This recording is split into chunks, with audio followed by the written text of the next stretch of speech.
네, 동도 자토바이 TV 두 번째 시간입니다. 이번 편에서는 알파를 소개해 드릴 건데요. 그에 앞서 먼저 동도 제품들에 대해 많은 분들이 궁금해 하시던 질문들에 대해서 속 시원히 답해 드리는 Q&A 시간을 먼저 가져볼게요. 자, 첫 번째 많이 하시는 질문이 R8, T7 모델들 고속 주행 시 떨림 현상은 없나요? 네, 제가 T7은 현재 주행거리 총 400km 정도 탔는데 출퇴근과 이제 주말 라이딩, 비 오는 날 빼고는 거의 맨날 함께 해요. 근데 주행 시에 기체 떨림은 없어요.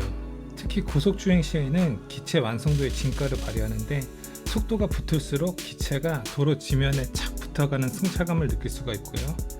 1500W 출력 제품 기준으로 말씀드리자면 힘이 넘쳐서 이제 5단으로 설정하고 스트롤러 주행 시에 최고 속도에 도달하는 시간이 엄청 짧아요. 순식간인데 차로 말하면 기어 미션, 그러니까 기어비를 자동으로 바꿔주는 타이밍에 모터가 힘을 다하는 소리가 느껴지면서 떨림없이 치고 나가요. 다음 두 번째 질문은 최고 속도는 어떻게 되나요? 네, 이건 쉽게 말씀드리면 파스 1단이 10에서 20km, 2단이 20에서 30km, 이렇게 단수별로 10km씩 증가한다고 보시면 되는데, 사실 실제로 시승을 해보면 2단 설정 후에 풀 스로틀러 주행 시 25km 정도 속도가 나오고, 법적 기준 속도를 지켜야 할 때는 2단으로 설정하시고 타시는 게 안전하실 듯해요. 총 5단까지 설정이 가능하고 2단 설정 주행 시에 25km가 나오니까 단수별로 플러스 10씩 더하시면 최대 5단일 때 속도는 덧셈하시면 가늠되시겠죠. 세 번째 많이 하시는 질문은 운전면허가 필요하나요? 자전거 도로 이용해도 되나요?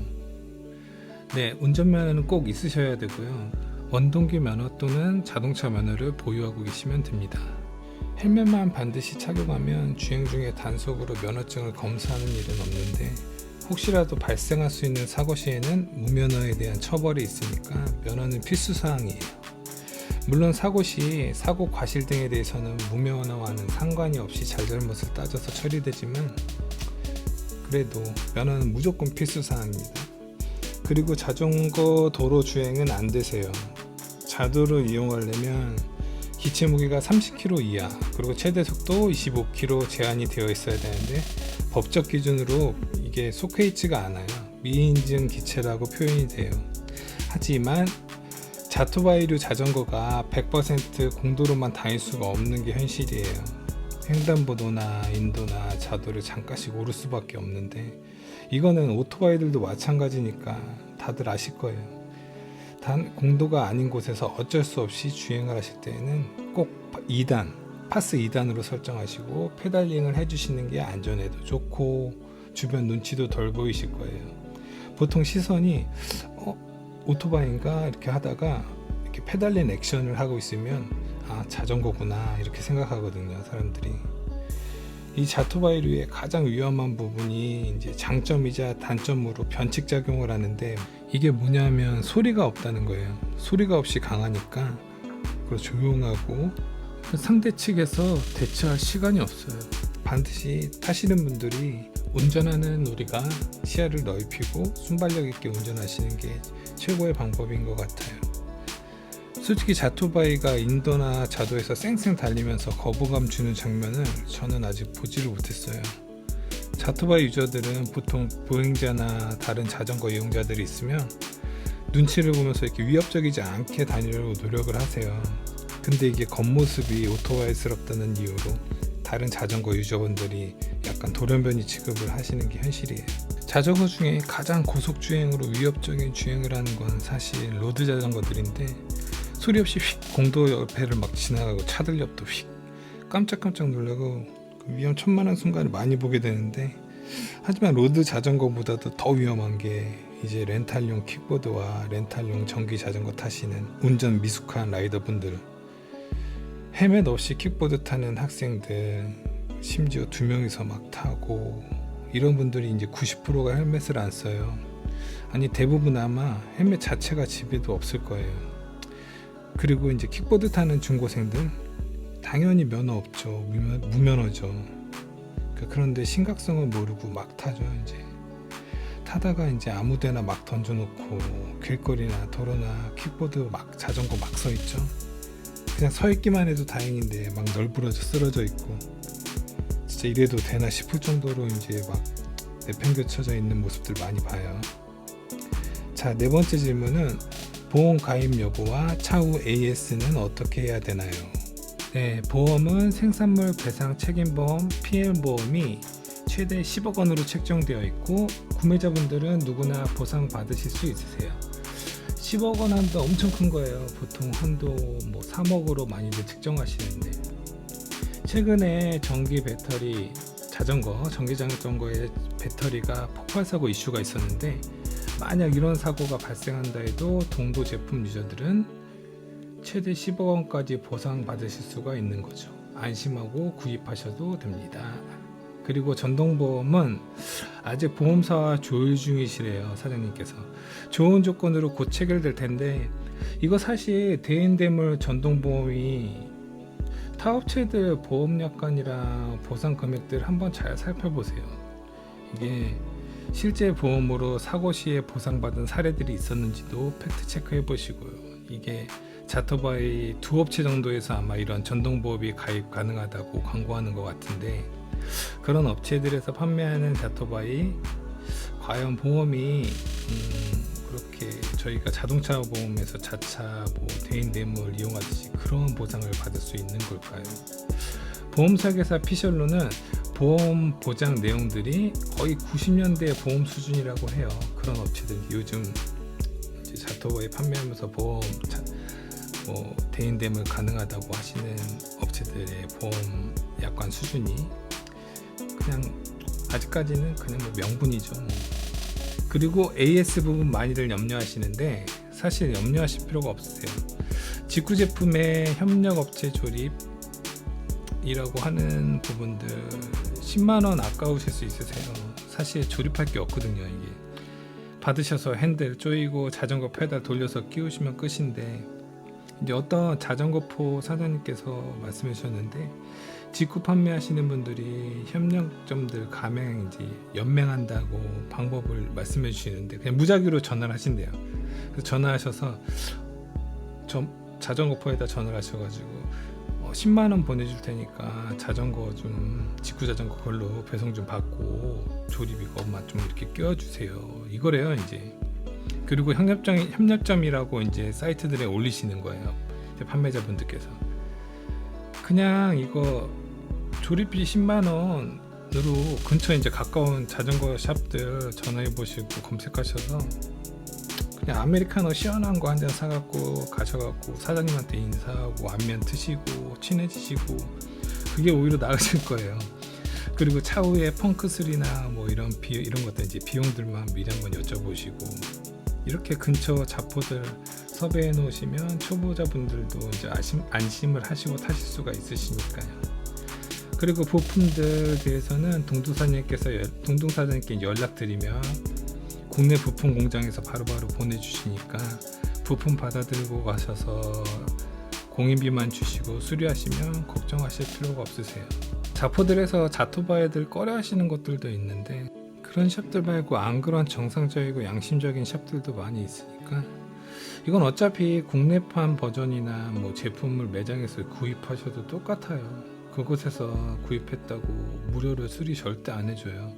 대부분 샵들 수리 맡기면 저희 매장에서 구입한 거니까 부품값만 받고 해드린 거예요, 뭐 이렇게 얘기는 하는데, 나중에 검색해보면 부품의 공인비도 다 측정된 가격들이 태반이니까.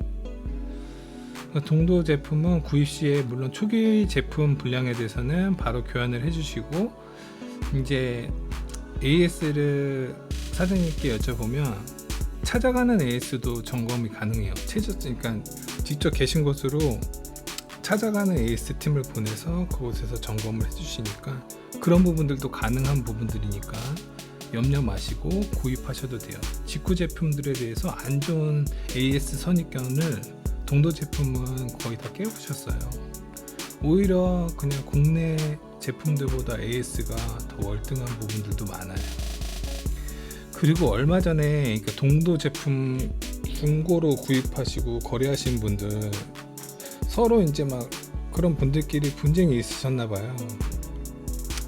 중고 구입자분이 이제 여기저기 막 안 좋은 글이랑 영상글 막 엄청나게 올리셨는데, 근데 이게 두세 번 막 중고 거래가 왔다 갔다 한 제품이 보통 그런 제품들에서는 이제 자가 개조한 부분들이나 막 이런 스스로 막 튜닝한 부분들, 이런 부분들이 많아서 이게 사실 그런 기체들은 폭탄이에요. 되게 뭐 어디가 고장나도 이게 뭐 AS를 사장님께서 어느 부분이 이상하다 이렇게 특정을 내릴 수도 없는 부분들이 많아서, 그리고 또 심지어는 그분들께서 거래 시에 용달로 막 운반을 하시고 막 이랬으니까 그런 과정 중에서 어떤 잘못된 부분이 발생했는지 어디서부터 어디까지가 문제인지도 알 수도 없고, 요즘 대기업 전자기기 제품들도 순정 제품으로 수리하지 않으시면 서비스 센터에서 수리도 안 해줘요. 이유가 다 있어요. 전기자전거도 전자제품의 약간 결정체인데 당연히 자가 튜닝하고 막 그렇게 되면 그 책임은 스스로 안고 가야 되는 부분들이 있는 거예요. 컴퓨터나 휴대폰, 뭐 오디오 인터페이스, DAC 같은 기기들조차도 기기 열어서 이렇게 개조하는 순간 딱 그 순간 뒤로는 AS 센터에서 받지도 않고 절대 책임 안 져줘요. 아무튼 수리하실 때 부품 공급, 원래 동도 제품에 사용된 것들로 사장님께 공급받아서 수리하시길 무조건 권장드리고요. 첫 번째 질문은 배송 관련과 관 부가세 등에 대한 질문입니다. 근데 제가 T7 주문할 때는 저 때는 3주 만에 받았어요. 근데 현재는 동도 제품들 주문량이 엄청 늘어가지고 느긋이 한 달 정도 잡으시면 되시고, 관부가세는 7만원 안팎으로 나오실 거예요. 아마 7만원 전후로 이렇게 나오실 거예요. 네, 여섯 번째 질문은 제 키에 맞을까요? 너무 크지 않을까요? 혹은 작지 않을까요? 네, 1편 영상 T7 영상을 보시면 제 키가 183이고 몸무게는 74kg예요. 안장에 앉으시면, 제가 안장에 앉았을 때 발바닥 전체가 이렇게 여유있게 땅에 닿는 거 보실 수 있으실 거고, 무릎도 여유있게 구부린 상태이고, 땅바닥에서 안장까지 높이가 이렇게 과하게 높지 않고, 보통 포지션이 키가 한 170에서 190 사이까지 신장들은 R8과 T7은 아주 편하게 맞으실 거예요. 키가 작으신 분들이나 이제 여성분들은 R5로 선택하시는 게 딱 좋으실 것 같고요. 덩치가 많이 크신 분들은 아무래도 롱바디인 R7이 타셨을 때 남들 시선에 당연히 밸런스가 좋아 보이겠죠. R7을 제외하고 다른 모델들은 모두 엘리베이터에 이렇게 여유있게 들어가고요. 자, 일곱 번째 질문은 1:1 핸드메이드 제작 방식 진짜 도입되나요? 네, 현재 가동 중이고요. 이게 엄청 중요하고 사실 퀄리티가 타사 제품들과 비교 안 되게 좋아지는 부분이에요. 이제부터 동도 직구 조립 공장이 중국 생산 최초로 유일하게 한 사람당 한 대의 자토바이로 조립하는 시스템을 도입하게 되었고, 2023년 5월 17일 이후에 제작되는 모든 동도 제품 라인업들이 1:1로 제작되는 방식이 도입됐어요. 각 기체마다 조립기사님이 한 분씩 전담 마크에서 완성되고, 기체마다 기사님들의 넘버링이 새겨져요. 그러니까 어떤 분이 어떤 기체를 만들었는지 되게 투명한 시스템이 도입된 거죠. 그러니까 기사님들이 책임감을 갖고 1:1로 조립하니까 그만큼의 생산 분량이 제로에 가깝게 실현될 거예요, 아마.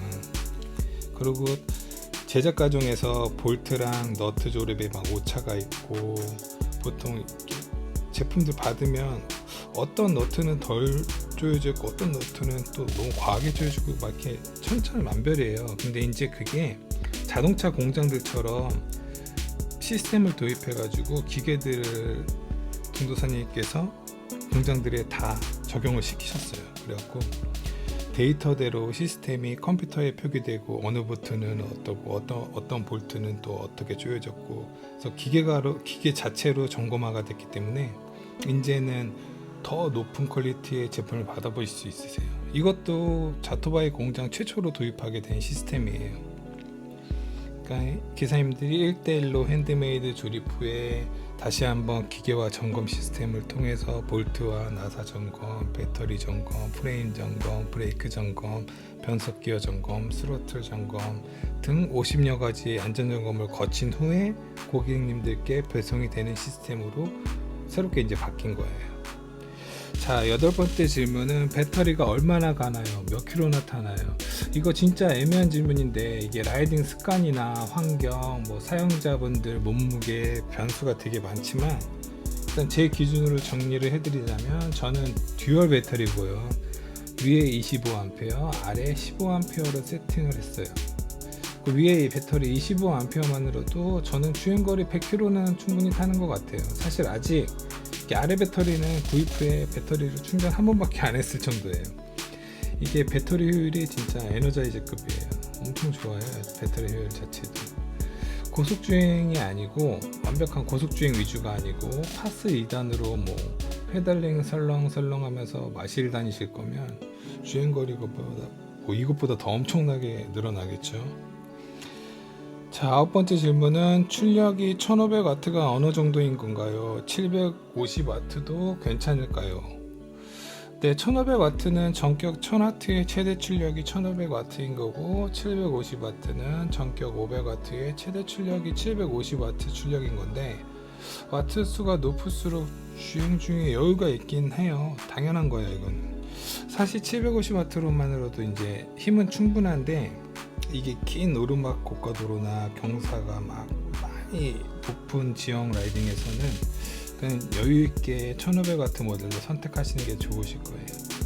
왜냐면 이게 타다 보면 출력수를 자꾸 업그레이드하고 싶은 욕구가 들어요. 사람 욕심이 원래 뭐 다 그러니까. 차들도 그렇잖아요. 뭐 1000cc 타시다가 2000cc 타시고 싶고, 뭐 나중에는 3.5, 5.0 이렇게 막 더 위로 타고 싶잖아요. 사람 심리가. 아무튼 1500W 모델은 구입하시면 뭐 어떤 지형에도 힘 때문에 스트레스 받으실 일은 없으실 거예요. 그리고 이제 1500W 모델 타시다가 차후에 동도 듀얼 모터가 이제 나올 건데, 3000W짜리 이제 제품이 출시되면 한번 업그레이드 가시는 거죠. 어설프게 막 바퀴 헛도는 슬립 현상 있는 듀얼 모터 제품들 성급하게 구입하지 마시고, 이제 완성도 있게 출시되는 동도고 나온 후에 듀얼 모터 제품은 그때 업그레이드 하시면 좋을 것 같아요. 사장님께서 거의 개발 마무리 단계라고 하시니까 뭐 곧 출시되겠죠. 네, 마지막 10번째 질문. 비 올 때 타도 되나요? 아니, 타지 마세요. 웬만하면 타지 않으시는 게 좋아요. 이게 전자제품이고 생활방수 정도야 뭐 당연히 가능하지만, 우천시에 일부러 라이딩을 하시면 모터나 배터리, 뭐 컨트롤러, 디스플레이 등의 전자제품들이 고장이 날 수도 있고 오작동을 할 수도 있어요. 뭐 주행 도중에 갑작스럽게 막 비를 만나면 어쩔 수 없이 집까지 오시는 건 괜찮지만, 제가 예전 기체를 탈 때 페달에 있는 파스 센서 있어요. 페달 부분에 파스 센서가 이렇게 있는데 거기에 물이 들어가서 센서를 교체한 적이 있어요. 뭐 그런 부분들도, 전자제품은 비, 물 웬만하면 닿지 않는 게 좋아요. 그만큼 이제 물에 취약한 게 전자제품이니까요. 네, 질문들은 여기까지 일단 세세하게 다 알아봤고, 자, 이제 기다리시던 R8 모델에 대해서 알아보도록 하겠는데요. R8을 거론하려면 먼저 그 뿌리에 해당하는 슈퍼땡땡사의 모델을 잠깐 짚고 넘어갈 수밖에 없어요. 사실 현재 시장에 판매되고 있는 모든 모페즈 계열의 자토바이 제품들이 슈퍼땡땡사의 모델들에서 영감을 받았거나 카피를 한 제품들이라고 볼 수 있는데요. 한마디로 오리지널이라고 보시면 되세요. 오리지널인 만큼 가격대도 높은데요. 이걸 거품이라고 표현할 수는 없어요. 그냥 개척자들에게 지불하는 일종의 세금이라고 하는 게 나을 것 같아요. 이 땡땡73 제품이 알려지기 시작한 거는 미국 힙합 아티스트이자 셀럽이고 스트릿 패션의 선두주자예요. 에솜 라키.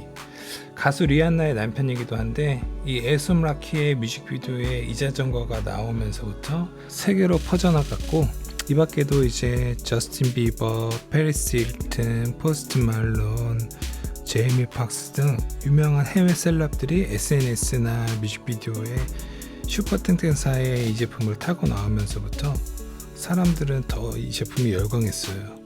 우리나라에서는 이제 GD님이 선두주자로 타고 나오면서 한국에선 GD 자전거로 유명세를 타고 되게 유행하는 자전거가 돼버렸죠. 사실 에이솜 라키가 이 제품을 타고 나오기 이전부터 과거에는 이 슈퍼땡땡사 자토바이류 자전거의 원조격인 로우라이더 자전거가 있었어요. 지금 이 화면에서 보실 수 있는 로우라이더 자전거가 굉장히 블링블링하죠. 이게 어쩌면 현재 자토바이들의 어떠한 더 할아버지격? 약간 요런, 물론 기능 면에서는 이런 롤라이더 자전거들이 굉장히 뒤처지지만 현 시점에도 이 자토바이류의 자전거들은 대세 중에 대세가 돼서 관찰 예능들이나 뭐 TV들을 보면 연예인들 필수템이 됐어요. TV에 엄청 많이 나와요 요즘. 물론 이젠 꼭 땡땡73 제품이 아니고 여러 회사 제품들을 많이 타고 나오고 있고요. 아무튼 우리의 R8은 이 원조격인 땡땡73 모델을 그 어떤 회사 제품보다 잘 구현해낸 제품이에요. 알루미늄 606하나 바디 프레임에서부터 오리지널 타이어를 장착할 수도 있고요. 모든 파츠들이 땡땡73 제품과 거의 완벽하게 호환이 돼요. 이 영상은 우리 동도카페 주인장님이 R8을 촬영해 주신 건데, 이렇게 휠 커버를 장착해서 주문하실 수도 있어요. 전체적인 느낌을 이렇게 완전 바이크스럽게 커스텀 하실 수도 있으시고요. 근데 이런 모습이 되면 자도에서 눈치껏 타는 거에는 엄청난 내공이 필요해요. 그리고 사람들의 시선이 느껴질 때면 페달을 고르세요. 그게 서로 마음이 편하답니다. 그리고 경찰분들의 시선이 느껴질 때도 역시 고르세요. 그럼 잠깐 보다가 말아요. 물론 불법 기체는 아니지만 괜히 관심 많이 갖고 그러면 귀찮아지니까. 그리고 가까운 거리 이렇게 타고 다니실 때도 꼭 헬멧은 쓰시고요. 그 시선이 느껴질 때면 페달링 하는 건 잊지 마세요. R8은 기본 5.0 타이어를 장착하고 있어서 보다 안정적인 주행이 가능하시고, 606하나 두툼한 바디 프레임에서 오는 오리지널리티한 느낌이고, 기본 기기 조작법은 1편에서 소개해드렸던 T7 영상에서 보여드렸던 것과 같아요. 모든 조작 방식이 같고 똑같은 컨트롤러들을 사용했어요. 그 밖에도 동도에서 사장님이 이 R8을 가지고 이 R8 바디 프레임으로 수많은 커스텀을 할 수 있게 준비 중이세요. R8 베이스에 이제 본인들이 원하는 바디 색상, 타이어 종류, 휠 종류, 안장 종류, 색상 모든 게 다 조립으로 가능하게, 그래서 이제 자기만의 자토바이를 만드는 거죠. 이게 엄청나게 무기가 될 거예요. 이제 보통 여러 색상을 고를 수 있고 여러 휠을 고를 수 있고 여러 타이어의 색상, 타이어의 종류를 고를 수 있다면 이거를 내가 원하는 것들로 조합해서 주문하면, 그러니까 나만의 자토바이가 되는 거고 나만이 갖고 있는 색상이 될 거예요. 그러니까 개성을 표현하기도 좋을 거고, 그러니까 진짜 커스텀 천국이 되는 거죠. R8로 커스텀을 마음껏 할 수 있는, 너무 좋을 것 같죠. 네, 오늘은 이렇게 R8에 대해서 알아보고 동도 제품들의 궁금한 점들에 대해서 알아봤는데요. 다음 시간에는 다른 기체들, 이제 R5나 R7들 영상을 준비해서 리뷰해보는 시간을 가져볼게요. 네, 감사합니다. 다음 시간에 뵐게요.